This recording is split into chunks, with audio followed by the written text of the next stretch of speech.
It's a remarkable piece of footage. If it's a hoax, it's very well done. If it's not, then I would say it's probably revolutionary. It's a fake, in my opinion. If you continue to ask questions that are out of bounds, I won't hesitate to terminate this interview.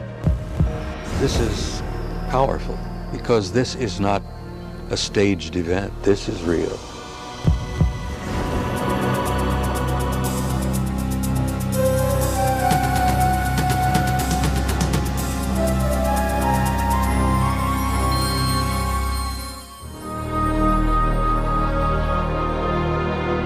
Interest in UFOs and Area 51 is at an all-time high. Last year, a highly rated TV special and best-selling home video purported to show an actual autopsy of an alien being from the famous Roswell, New Mexico crash of 1947. Many people and even some experts believed that autopsy footage was genuine.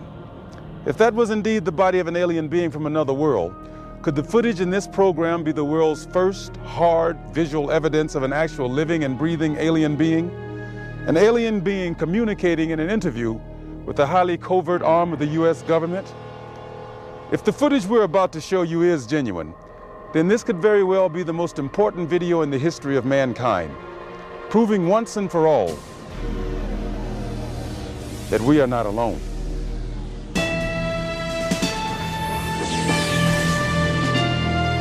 Within Nevada's Nellis Air Force Range, protected by the tightest security in the world, is the Groom Lake Test Site, aka Dreamland, aka Area 51, an installation so secret the government cryptically acknowledges its existence only as an operating location.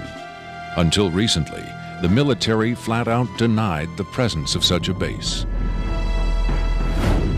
It has served as the testing ground for many secret research and development projects, such as the U-2 and SR-71 Blackbird spy planes, the F-117A stealth fighter, and now the SR-75 penetrator, the super-secret replacement for the SR-71. Every morning, a select group of specialists with high security clearances, some reportedly as high as 38 levels above top secret, arrive at McCarran Airport in Las Vegas to be flown to Area 51 aboard a Boeing 737.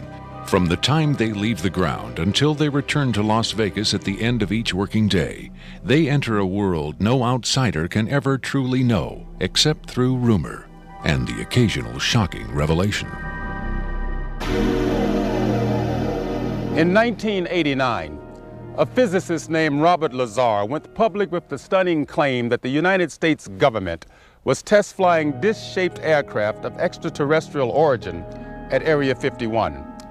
Interviewed in silhouette by a Las Vegas TV reporter, Lazar, calling himself Dennis, claimed to be employed at a site on the outskirts of Area 51 known as S4, where he was part of a team attempting to back-engineer the saucers to discover the secret of their advanced propulsion system. It was a very sleek, thin-looking,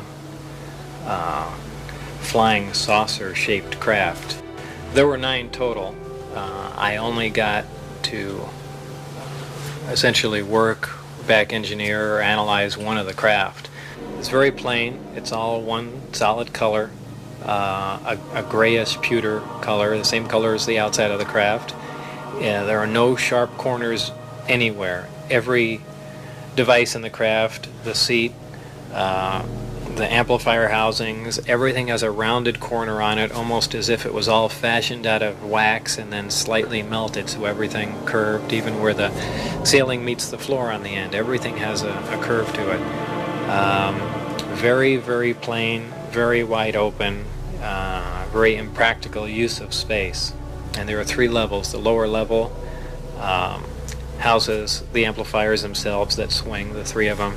The center level is where you enter the craft, where the seats and the amplifiers are, and the top level is a small area, and I did not have access to that, so I don't know what's up there. Absolutely alien craft, there's no question about it. Well, first of all, the scope of the project was to back engineer it. If they were United States craft, we wouldn't be going backward trying to find out how they were built if we had built them. Second of all, the size of the equipment inside, the size of the seats, the materials that were in use, completely alien to us, pardon the pun, and the fuel, element 115, essentially non-existent. All these factors together, and of course the briefing information stating that they were alien craft. Along with Robert Lazar, rocket scientist David Adair is one of the few individuals who will go on record concerning his personal experiences with alien technology at Area 51. Was not of our origin. They shouldn't have let me see that. And then in the results of it, they locked me in a room. And the reason they locked me up in a room was because I wouldn't tell them any more about how the engine would function, and they started getting a little bit more perturbed about that. A former consultant to NASA and top aerospace companies, Adair claims that in 1971 he was brought in to study the engine of a downed flying saucer. What I was looking at was a technological marvel of its time, and it was a magnificent thing to see sitting there, and the whole situation just started really getting me more angry than anything, because the fact that they could sit on such a hunk of technology and not tell us about it. Here we are using liquid fuel engines and rockets at NASA, and here they got an engine that's probably, in theory that we know of, could be a speed of light, an engine capable of speed of light or even faster. Ufologist and lecturer Sean David Morton has appeared on Sightings, Strange Universe, and Hard Copy. He offers his own perspective on Lazar's stunning claim and the super-secret Area 51. Area 51 is approximately 135 miles north of Las Vegas. It sits in a box that's at the western middle corner of the Nellis test site. It was originally called the Groom Lake Facility, and Area 51 actually gets its name from a bombing classification. There's Area 49, 50, 51, 52, et cetera, et cetera.